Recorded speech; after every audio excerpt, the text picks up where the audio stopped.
परम आदरणीय महाउपासक श्री विजय कुमार सर एवं परम आदरणीय महाउपासक आदरणीय अतर सिंह साहब, आपका हृदय से अभिनंदन वंदन। आपने इस गांव के लिए जो समय, अपना अमूल्य समय प्रदान किया, हम बड़े ही आपके आभारी हैं। पावन संघ से आग्रह है, भगवान के सम्मुख दीप प्रज्वलित कर आज इस कार्यक्रम का शुभारंभ करें।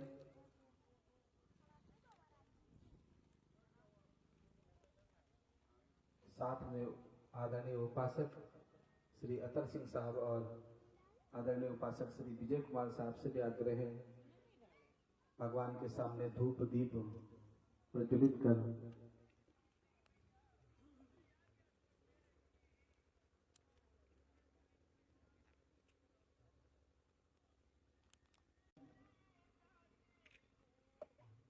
आपस में बातचीत करना बंद करें।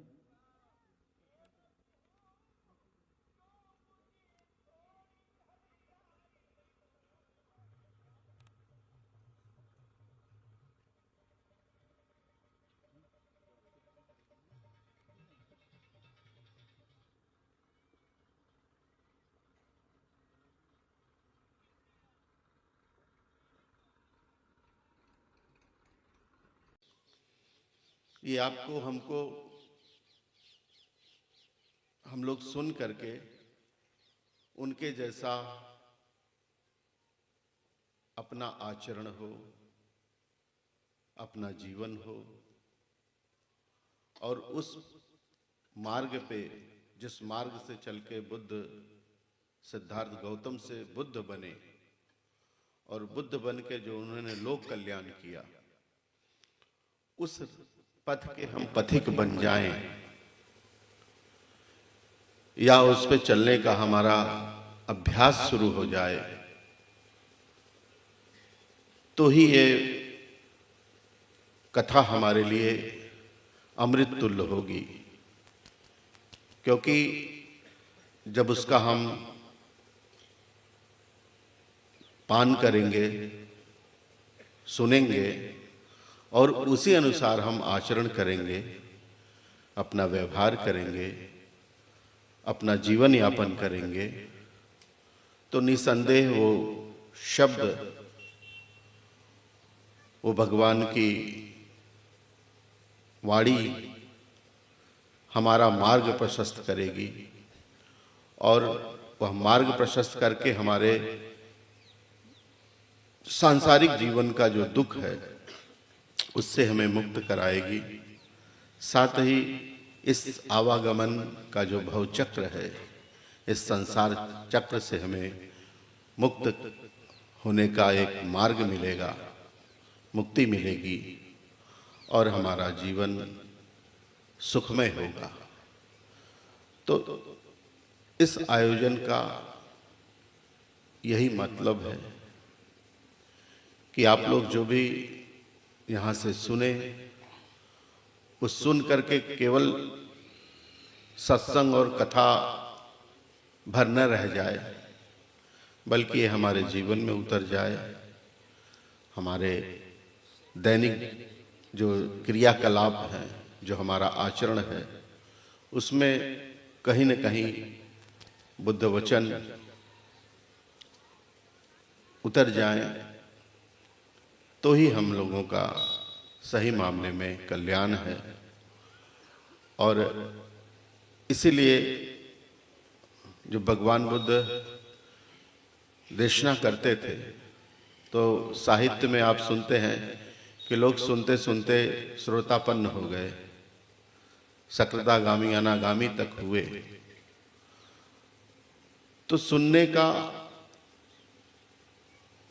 एक गुण होना चाहिए कि हम कैसे उसको मन लगा के सुने और सुनते सुनते उन शब्दों में इतना हम गहराई तक पहुंच जाएं कि वो हमारा बोध हो जाए, हमें अंदर तक वो बोध करा दे और हम उसी समय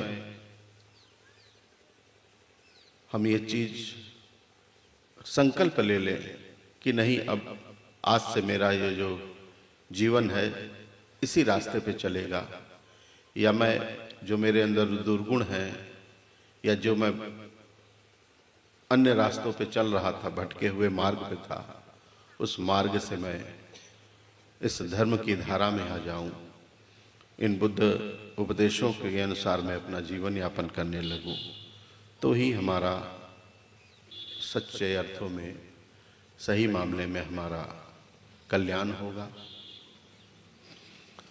जब आप भगवान बुद्ध का पूरा जीवन चरित्र जानते हैं, सुनते हैं, पढ़ते हैं, तो एक सुमेध तापस के रूप में आज से जब बुद्ध हुए थे उस दिन से लेकर के उसके 99 कल्प पहले तक की बात सुमेध तापस की आई थी कि एक सुमेध तापस तपस्वी के रूप में तपस्या करते थे और उन्होंने बुद्ध बनने का संकल्प लिया, और वो भी किसके सामने लिया? दीपांकर बुद्ध के सामने। तो ये कथा आपने सुनी होगी, आया होगा, जरूर आया होगा। तो संकल्प आदमी आज लेता है, पूर्ण होने में बहुत समय लगता है, लेकिन पूर्ण संकल्प उसी का होता है जो संकल्प लेता है। जिसने संकल्प ही नहीं लिया उसका उसको कभी पूर्ण तो होगा ही नहीं। तो इसलिए आप लोग भी जो संकल्प लें, संकल्प तो लेना ही होगा, बिना संकल्प लिए कभी पूर्णता तक पहुंच ही नहीं सकते। जब हम सिद्धार्थ बोधिसत्व को देखते हैं कि वो 99 कल्प पहले, मतलब सुमेध तापस के रूप में उन्होंने बुद्ध बनने का संकल्प किया कि मैं भी बुद्ध बनूं, तो जाकर के 99 कल्प लगा। और उसमें जब भगवान की जीवन कथा आप सुनते हैं तो उसमें आता है कि जब भगवान बुद्ध गृह त्याग करके उस पहाड़ी पे, जिसको प्राज्ञ बोधि कहते हैं हम लोग, उस पहाड़ी पे 6 वर्ष कठोर तप करके फिर बोध गया में बोधि वृक्ष के नीचे जब वो बुद्धत्व प्राप्ति के निमित्त बैठे, तो उन्होंने प्रथम ध्यान में, रात्रि के प्रथम पहर में, उन्होंने अपने जीवन की पुब्बे निवासानुस्मृति का उन्हें बोध होता है कि पूर्व जन्मों में जो भी उनका निवास स्थान रहा उसका उन्हें बोध होता है। मतलब वो अपना रिबर्थ देखना शुरू करते हैं। तो जातक कथाओं में आता है कि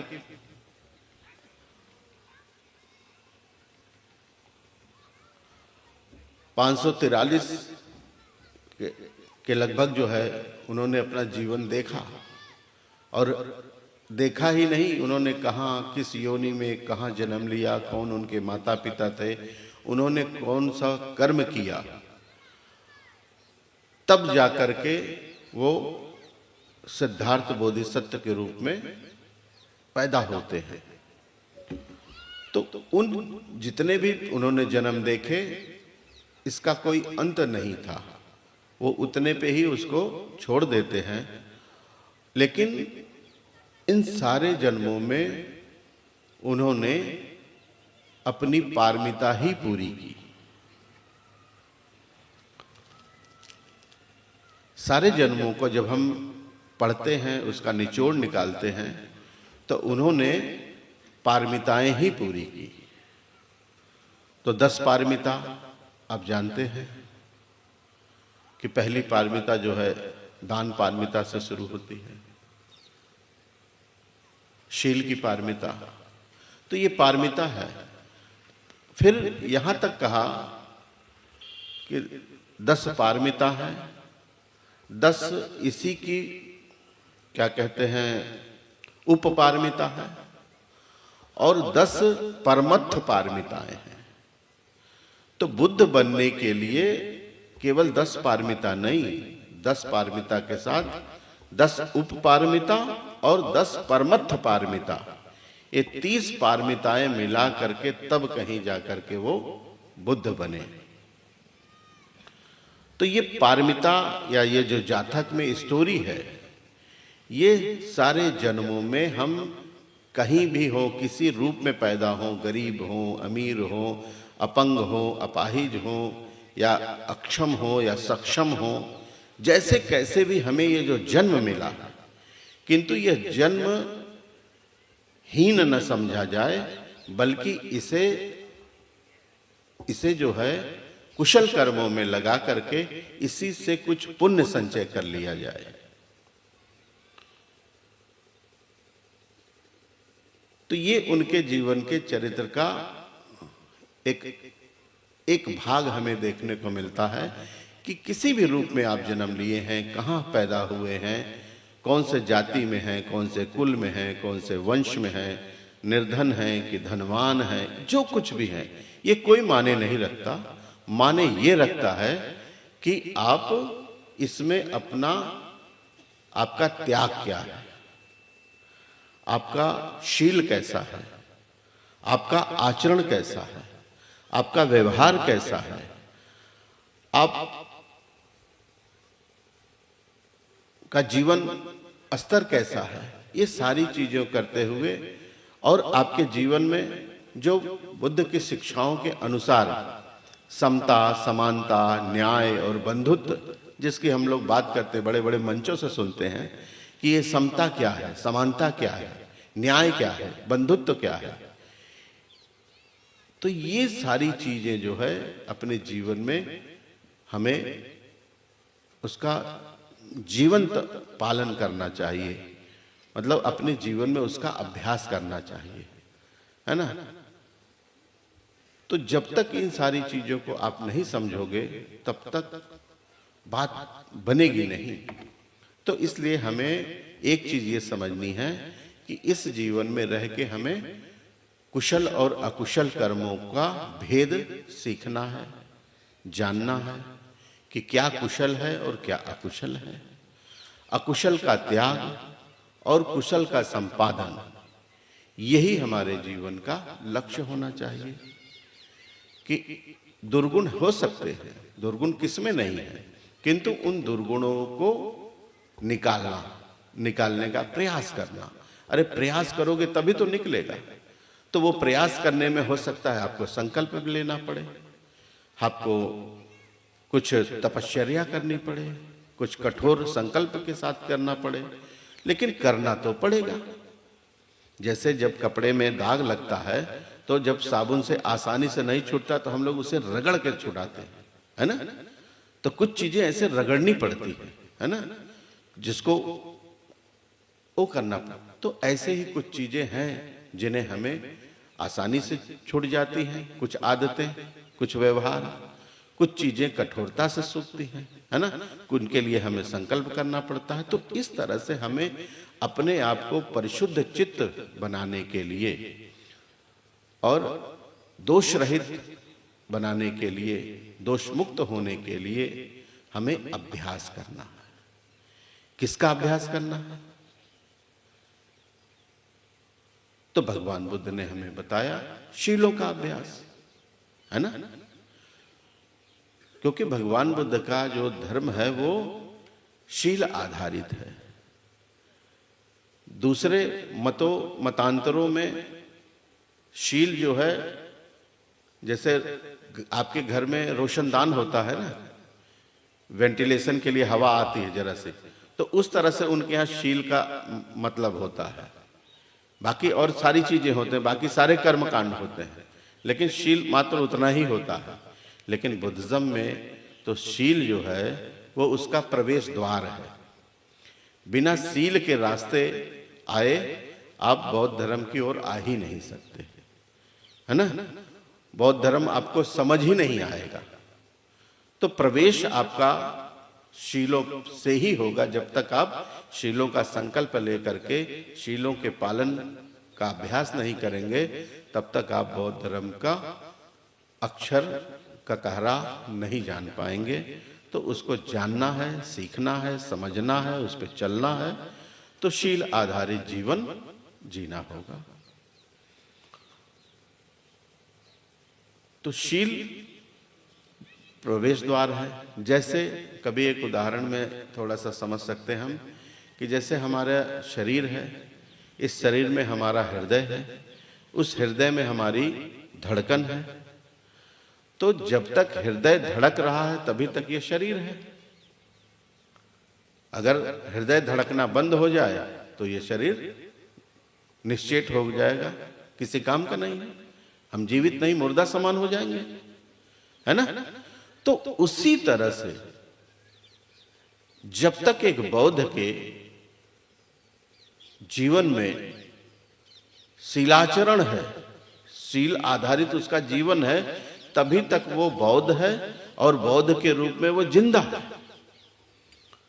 यदि उसके जीवन में शील नहीं, सदाचार नहीं, संयम नहीं, तो ये जान लें कि वो बौद्ध नहीं है। नाम के आगे कितना ही बौद्ध लिख लेने से बौद्ध नहीं हो जाएगा। वो उसको जी रहा है, उस पे उसका आचरण कर रहा है, उसका व्यवहार कर रहा है, तभी तक वो बौद्ध है। तो उसी तरह से बुद्धिस्ट होने के लिए हमें हर समय सजग रहना होगा। किसके लिए? अपने शीलों के लिए, है ना, अपनी चित्त की समता के लिए, कि हम अपना जो समता है हमारी उसको हम ना खोएं। और तो ये चीजें हमें बड़े अच्छे तरीके से इस समझने की है कि शील हमारे लिए क्या है। तो शील के बिना कुछ नहीं है ना। भगवान ने एक जगह कहा कि शीलं करेव कल्याणं शीलं लोके अनुत्तरं पस्व गौर विसो नागो शील वातो न है ये, कि मतलब जो शील कितना कल्याण करता है हमारा। शील के समान लोक में कोई दूसरा है भी नहीं। यदि जो व्यक्ति शीलवान है और शील उसका इतना कल्याण करता है कि जो पस्व घोर विसो नागो, जो जहरीला सर्प है, वो भी जो है उसको नहीं डसता, है ना। और उस जहरीले सर्प की भी रक्षा हो जाती है क्योंकि वो भी शीलों पे चलता है। तो ऐसे बहुत सारी चीजें हैं। तो एक तो ये है। दूसरा क्या है, हम लोग हमेशा कहीं निमंत्रण या कहीं कोई कार्ड बनाते हैं, देखते हैं, या कहीं बैनर लिखते हैं, तो हम लोग लिखते हैं शील समाधि प्रज्ञा, है ना। तो शील, लेकिन कहीं कहीं कुछ लोग अपने शायद उनको ज्ञान ज्यादा होगा तो वो प्रज्ञाशील समाधि लिख देते हैं, है ना। कुछ ज्ञानी पुरुष हैं।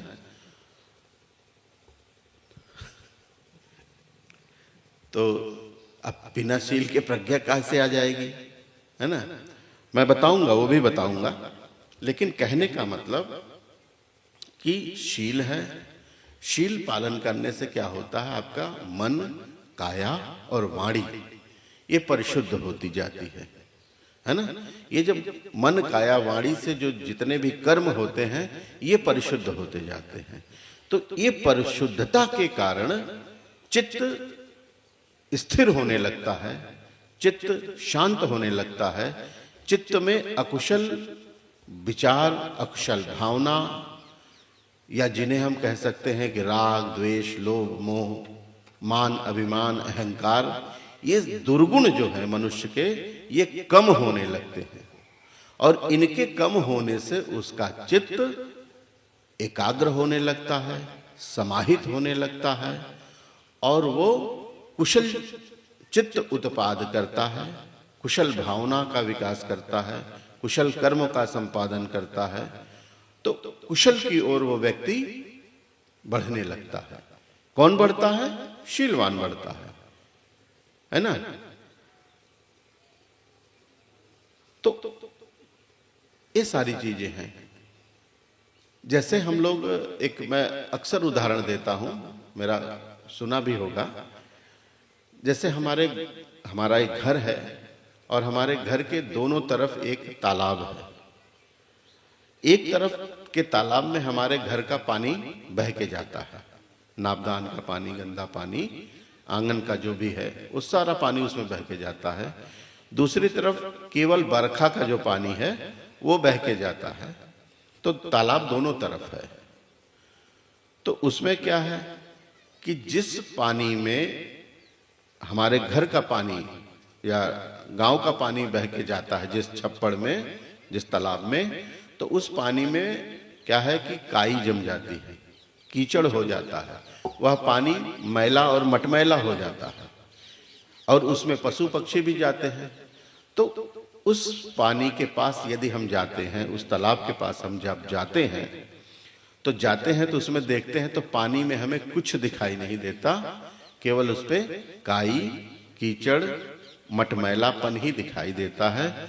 उसके अंदर कहाँ कांटा, कहाँ शीशा, कहाँ लोहा, कहाँ मछली, कहाँ क्या है, कुछ दिखाई नहीं देता।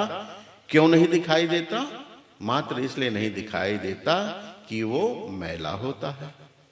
मैला होने के कारण उसके अंदर की चीजें, उसके तल में क्या है, नहीं दिखती। किंतु जब हम दूसरी तरफ जाते हैं तो उस पानी में, बरसात का पानी है, उसमें कोई हलचल नहीं है, उसमें कोई गंदगी नहीं फेंकी गई है, तो वह पानी क्या है, स्थिर है, साफ है। तो जब आंख वाला व्यक्ति उसमें जाके देखता है, अब आप ऐसे समझो कि जैसे हम लोगों के घर में पंपिंग सेट के वो होते थे ना, कुंडा, गड्ढा होता था। जब पंपिंग सेट चलता रहता था तो कुछ नहीं, जब बंद हो जाता था तो पानी बड़ा साफ हो जाता, स्थिर होता था, तो उसमें रेत के कण भी दिखाई देते थे, है ना। किसी की कोई अंगूठी गिरी हो या कोई गिलास, चम्मच या जो कुछ भी गिरा हो, दिखता था ना। तो वो क्यों दिखता था? वो इसलिए दिखता था कि वो पानी निर्मल है, स्वच्छ है ना, साफ है। तो साफ होने के कारण उसके भीतर कंकड़, कांटा, लोहा, शीशा, जो कुछ भी है उसके अंदर, वो साफ साफ दिखता है। तो इसी तरह से हमारा चित्त है। जब इसमें विकार भरा होगा, बुराइयां भरी होंगी, राग, द्वेष, मोह, लोभ, क्रोध, मान, अभिमान, अहंकार, इस तरह की तृष्णाएं भरी होंगी, तो क्या है कि कुछ समाज में नहीं दिखाई देगा। कौन बड़ा, कौन छोटा, कौन कैसा, कौन किसके साथ कैसा व्यवहार, ये सारी चीजें नहीं समझ में आएंगी। वो क्या कहते हैं, लोगों को अभिमान के कारण उनकी अवहेलना करता हुआ, उनका मर्दन करता हुआ आगे बढ़ता जाता है। किंतु जब ये चित्त शील पे आधारित होगा तो निर्मल होगा, स्वच्छ होगा, शांत होगा। तो ये क्या है, संसार की सारी अच्छाई, सारी बुराई दिखेगी। और वो दिखने से हम कैसे आचरण वाले हैं, हमारा शील क्या है ना, हम किस पे चलने वाले हैं। तो हमें कुशल और अकुशल, पाप और पुण्य, है ना, सही और गलत, ये सारी चीजें हम लोगों को साफ साफ दिखाई देगी। तो हम अकुशल का त्याग करके और कुशल का संपादन करना हम अपने जीवन में शुरू कर देंगे। तो ऐसा चित्त निर्माण तभी होगा जब शील हमारे जीवन में होगा। शील होगा तो समाधि होगी, और समाधि होगी तो क्या है, फिर प्रज्ञा। प्रज्ञा तो आ गई ना अपने आप, क्योंकि भाई हमें पहचान तो हो गई ना। अच्छे बुरे की पहचान होना ही तो प्रज्ञा है। सही गलत को जानना ही तो प्रज्ञा है, कि प्रज्ञा कोई और चीज है। प्रज्ञा का मतलब ही है समझ, बोध, अनुभव, अनुभूति पे आधारित जो बोध है, जो जानकारी है सही गलत की, करनी अकरनी की, है ना, इसकी जानकारी होना ही प्रज्ञा है। तो ये प्रज्ञा अपने आप आएगी, लेकिन शर्त है कि शील पहले होना चाहिए जीवन में। तो शील होगा तो ये सारी चीजें होंगी। एक बड़ा लंबा सा सूत्र है, लेकिन उसका मैं बहुत छोटा करके सुनाता हूं। एक बिहार की एक जगह है, आज के जमाने में उसे चंपारण कहते हैं। उस समय चंपा नगरी थी, और चंपा नगरी में एक गंगा नदी के किनारे जो है गग्गरा घाट था। वो कोई था ऐसा घाट, तो वहां भगवान बुद्ध उस गांव में अपने 500 भिक्षुओं के साथ जाते हैं। तो जब उस गांव के तमाम सम्मानित लोग, मानिंद लोग सुनते हैं कि भगवान अरहत हैं, सम्यक संबुद्ध हैं, विद्या आचरण संपन्न है, सारे गुणों के जानकार हैं, है ना, तीनों काल के ज्ञाता हैं, ये सारी चीजें उनकी फैली हुई थी, उनका इतना वो था। तो भगवान जब उस गांव में प्रवेश करते हैं तो तमाम लोग कहते हैं कि भगवान को दर्शन के लिए जाएंगे, उनके उपदेश सुनने जाएंगे। तो ऐसे सब गांव के लोग, बस्ती के लोग सब एक तरफ से जाने लगे। तो उसी गांव में एक विद्वान ब्राह्मण है, वो उसका नाम है सोनदंड। तो वो सोने की जो है छड़ी लिए रहता था और उसका बड़ा नाम था। उसका जो राजा बिंबिसार था वहाँ का, मगध का राजा, वो भी उसको उन नगर में बहुत बड़ा हिस्सा दे करके उसका सम्मान किया हुआ था। उसका बड़ा मतलब यश फैला हुआ था। उसके भी 300-400 शिष्य थे और वो भी आचार्य था, गणाचार्य था, और उसके हम बहुत सारे लोग ऐसे रहते थे। तो वो देखता है कि ये भीड़ कहाँ जा रही है, तो पूछता है कि कौन, हम कहाँ जा रहे हो भाई? तो लोगों ने कहा कि सम्यक संबुद्ध हमारे नगरी में पधारे हैं, हम लोग उनका उपदेश, मतलब उनका दर्शन करने जा रहे हैं, उनके उपदेश सुनने जा रहे हैं। तो कहता है थोड़ी देर रुक सकते हो, मैं भी चलूंगा। तो कहता ठीक है, आप भी चलिए, आइए। इतना मानित पूजित आदमी है, फिर भी वो कहता है कि हम भी चलेंगे। लेकिन कुछ उसके दरबारी होते हैं या और तमाम ऐसे ज्ञानी लोग भी होते हैं, वो कहते हैं महाराज आप जाएंगे, आप इतने बड़े हैं, आप इतने वयोवृद्ध हैं, आपका इतना सम्मान है। उसके अंदर अहंकार बढ़ा रहे हैं, आपका जाना उचित नहीं। तो कहता है क्यों मेरा जाना उचित नहीं? तो वो कहते हैं कि अरे श्रमण गौतम मुंडक है, वो बहुत युवा है, आप वयोवृद्ध हैं, बहुत पुराने हैं, आपकी ख्याति दूर दूर तक है, आपके भोग संपत्ति है, आपका यश है, आपके इतने शिष्य हैं, आपके इतने अनुयायी हैं। इस तरह की तमाम बातें कहते हैं कि आपका जाना योग्य नहीं, बल्कि बुद्ध का ही आपके पास आना उचित है। तो ये बात उसको कहते हैं। फिर वो उन्हीं को उत्तर देता है और भी तमाम बातें कहते हैं कि आप जो है सुजात हैं, आप वेदों के ज्ञाता हैं, आप यज्ञ हवन करने वाले हैं। इस तरह से बहुत सारी कहानी बताते हैं उसको, किंतु वो कहता है कि नहीं, भगवान बुद्ध सिद्धार्थ में जो गौतम से बुद्ध बने, बुद्ध का लोक में जो है बहुत नाम है। वो युवावस्था में जब उनके काले बाल थे, उस समय उन्होंने बाल का साय दाढ़ी मुड़ा करके संन्यास धारण किया।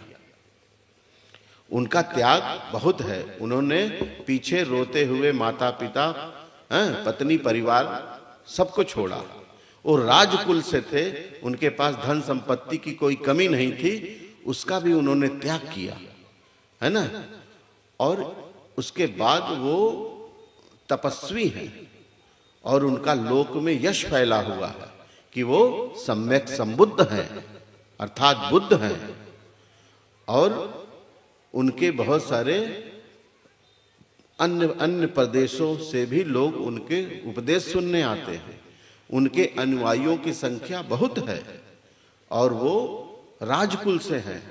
तो कैसे वो हीन है, कैसे हीन है? और दूसरी बात कि वो हमारे नगर में पधारे हैं और हमारे नगर में यदि कोई आया है तो वो हमारा अतिथि है। तो अतिथि के दर्शन के लिए जाना हमें ही उचित होता है, न कि हम ये उम्मीद करें कि ये मेरे दरवाजे आएंगे। तो कहता है ठीक है। खैर वार्ता बड़ी लंबी हो गई, पहुंच गए।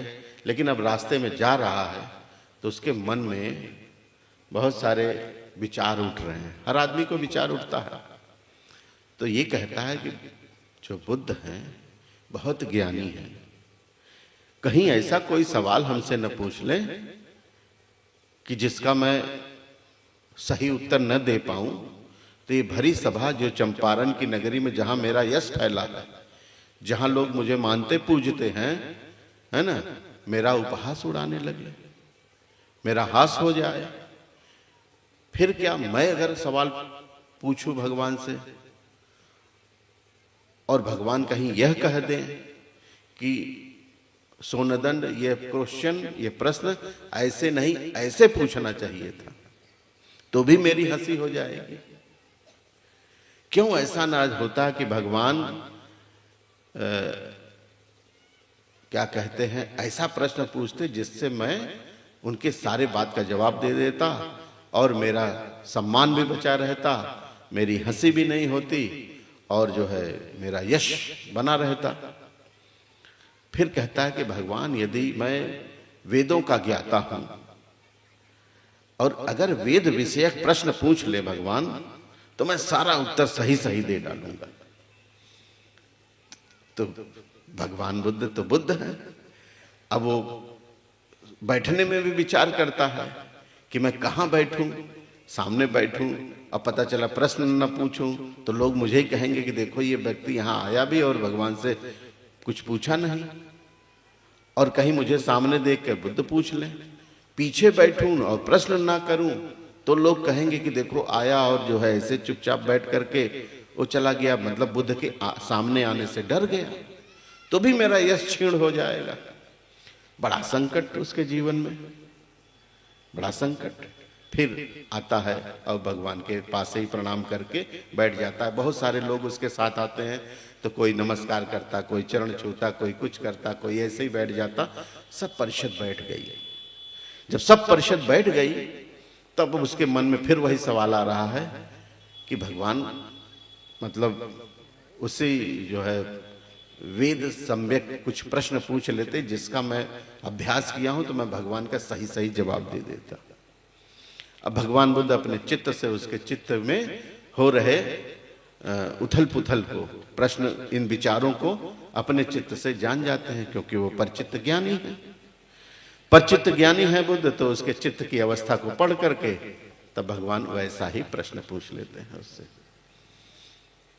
तो कहते हैं कि सोनदंड, ब्राह्मण कौन होता है और कितने गुण होने से कोई व्यक्ति ब्राह्मण होता है? तो उसका तो मतलब मन उसका खुश हो गया, कह रहे ये तो भगवान ने बड़ा सरल क्वेश्चन हमसे पूछ लिया।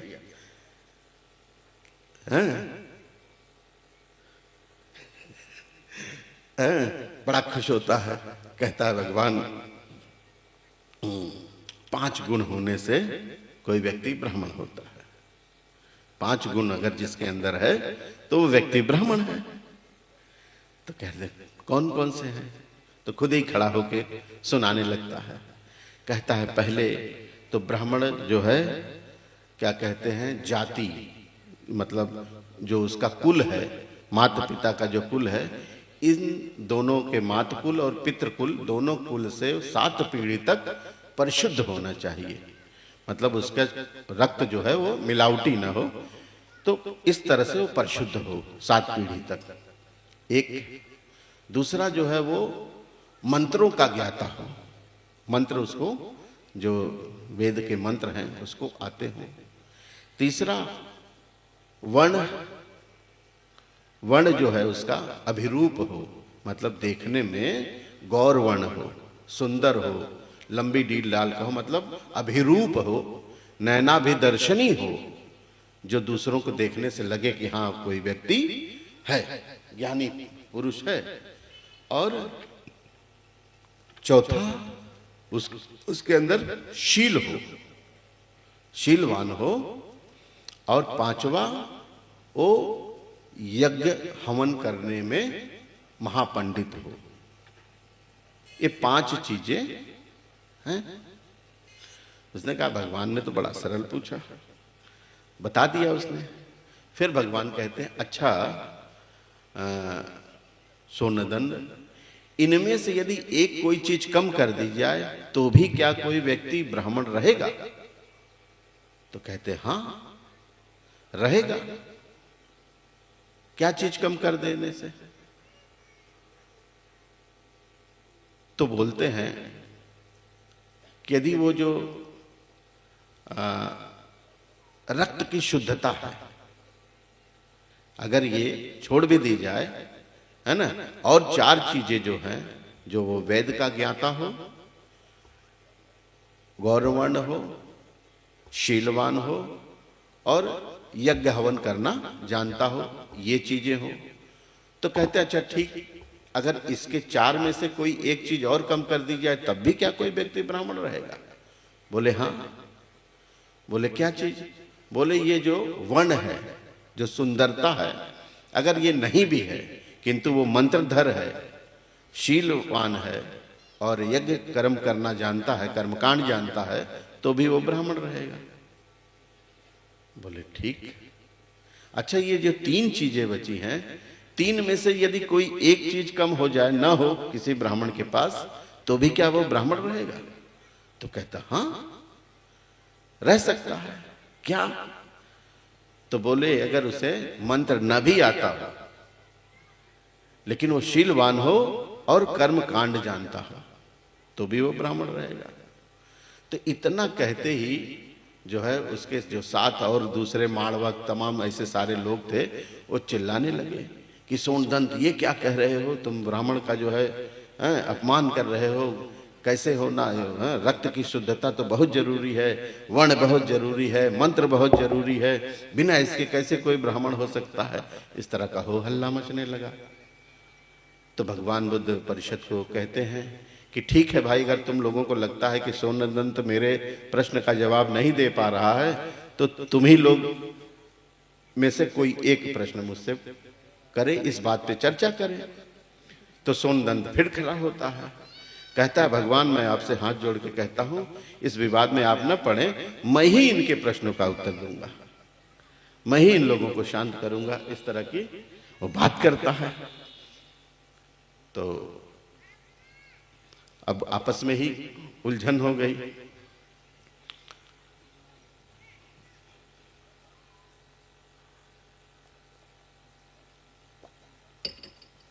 तो ये कहता है कि देखो यहां मेरा एक भांजा है बैठा हुआ, माड़वक, अंगक नाम था उसका, अंगक नाम था। इसको मैं जानता हूं, ये मेरा भांजा है, मैं इसके मातृकुल से भी जानता हूं, पितृकुल से भी जानता हूं, और ये विद्वान भी है, इसके जैसा सुंदर भी कोई नहीं है, सारा चीज है, इसको मैं जानता हूं। और लेकिन अगर ये सुजात है, गौरवर्ण वर्ण अच्छा है, मंत्रधर है और यज्ञ हवन करना भी जानता है, किंतु यह दुष्शील हो, अर्थात हिंसा करने वाला हो, चोरी करने वाला हो, व्यभिचार करने वाला हो, पर स्त्री गमन करने वाला हो, मिथ्या वचन बोलने वाला हो और नशा पदार्थ करने वाला व्यक्ति हो, जिसके अंदर इतने दुर्गुण होंगे, तो भी क्या ये ब्राह्मण होगा? तो कहते हैं नहीं, ये ब्राह्मण नहीं हो सकता।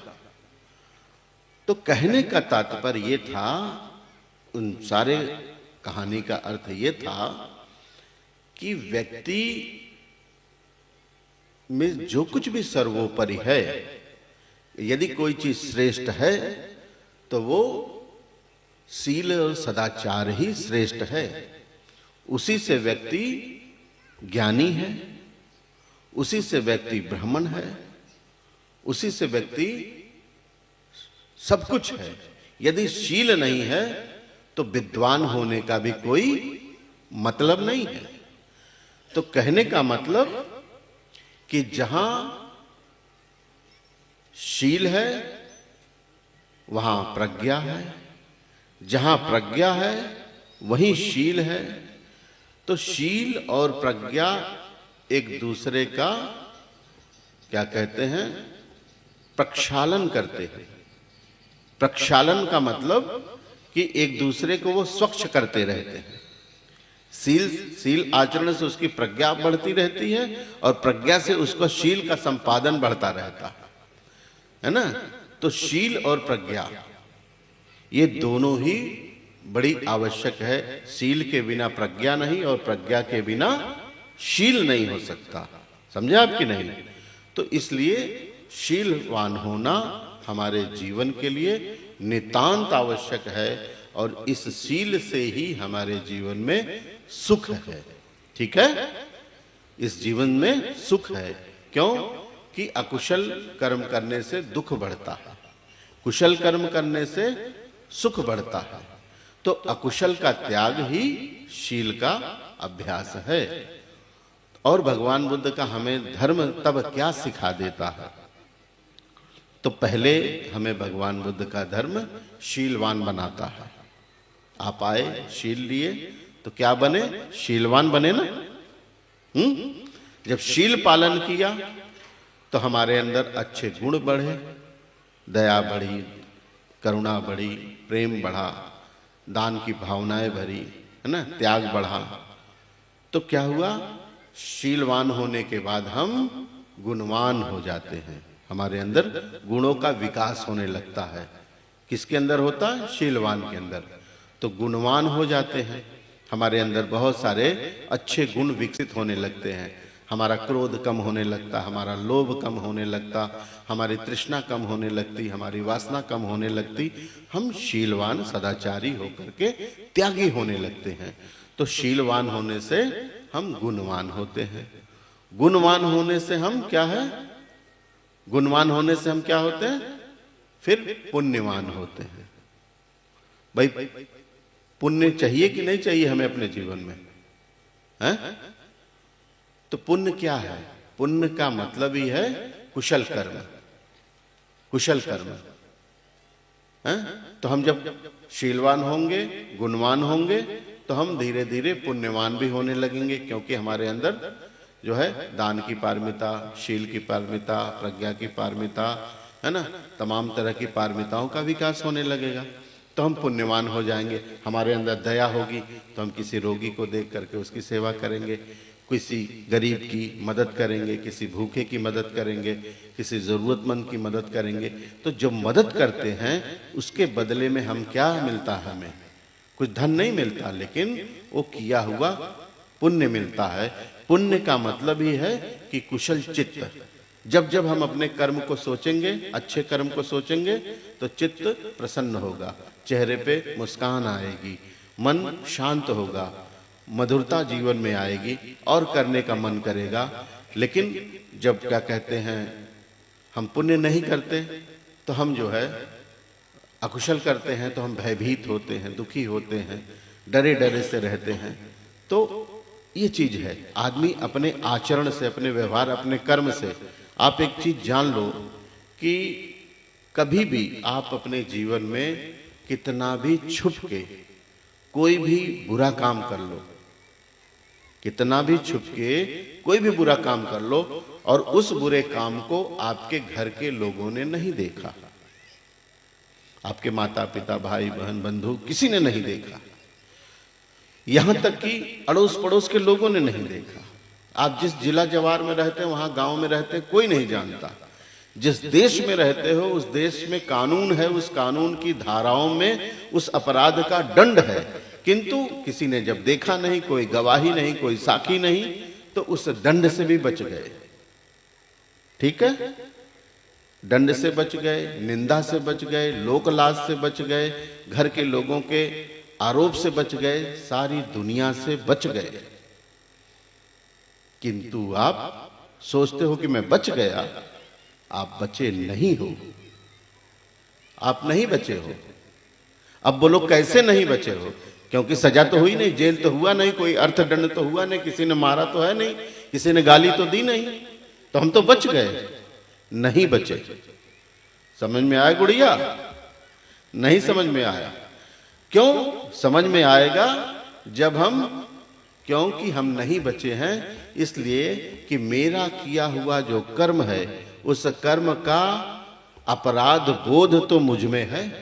मैं तो जानता हूं कि मैंने वो काम किया है, कोई दूसरा जाने या ना जाने, किंतु मैं तो जानता हूं ना। तो ये अपराध का बोध ही है जो आपका दंड है। ये आपको भयभीत करेगा, यही आपको डराएगा, यही आपको दुर्गति की ओर लेके जाएगा। तो अपराध बोध से बचना अर्थात अपराध न करना ही जीवन का सच्चा सुख है, क्योंकि भय रहित होना ही बुद्ध का धर्म है। भय में जब तक हैं तब तक हम दुर्गति में जाएंगे। जिस दिन हम सुखी हो गए, है ना, क्योंकि भगवान का जितना उपदेश है ये जीवन को सुखमय बनाने के लिए है, शांतमय बनाने के लिए है ना, मुक्ति के लिए है। तो ये मुक्ति तभी है जब हम भय से, दुख से, है ना, अकुशल से, पाप कर्म से, है, इन सारी चीजों से मुक्त हो, तभी हम मुक्त हो सकते हैं। तो मैंने बहुत समय ले लिया, तो अभी चुप है। तो बंते जी को भी बोलना है, कह रहे बंते मुझे भी बोलना। तो खैर मेरा हो गया, और तो मेरी बात आपको निसंदेह समझ में आई होगी। तो आप लोग इसका अपने जीवन में पालन करें और यहाँ से कुछ अच्छा लेके जाएं, जिससे हमारा जीवन सुंदर हो सके, है ना। ये धनता निर्धनता, है ना, ये रूप रंग, ये सब बहुत गौण है। धर्म श्रेष्ठ है ना, उसका पालन श्रेष्ठ है, उसी से हमारा जीवन सुंदर हो सकता है ना। एक बहुत अच्छा कपड़ा व्यक्ति पहने हुए है, बहुत वो है, किंतु उसका चरित्र नहीं अच्छा है ना, उसका वो सम्मान नहीं है। जो एक शीलवान फटे पुराने कपड़े में भी है, किंतु उसका आदर सत्कार लोग हृदय से करते हैं, है ना। उसका तो दिखावे की वजह से सामने कर लेते हैं, लेकिन पीठ पीछे ही गाली देते हैं ना, है? तो ये सम्मान कोई सम्मान नहीं है। तो सम्मान वो है जो हृदय में हो। तो इसलिए जो है भगवान बुद्ध का धर्म बहुत श्रेष्ठ है, बहुत महान है, और उसके हम मात्र पथिक बन जाएं, और उससे हमें जीवन में एक सागर से 2-4 बूंद भी हमें मिल जाए और हमारा जीवन कृतार्थ हो जाए, जन्म सफल हो जाए। तो ऐसी धारणा आपको अपने मन में धारण करनी चाहिए, ऐसी शिक्षा ग्रहण करनी चाहिए। तो इन्हीं बुद्ध वचनों के 2 शब्द से मैं अपनी वाणी को विराम देता हूँ और आप लोगों के लिए ढेर सारी मंगल कामना करता हूँ। खासतौर से अजय और जितने भी आयोजक बंधु हैं, पूज्य भंते प्रियदर्शी के लिए मंगल कामना करते हुए मैं अपनी वाणी को यहीं विराम देता हूँ। सबका मंगल हो, सबका मंगल हो, सब सुखी और दीर्घायु हो।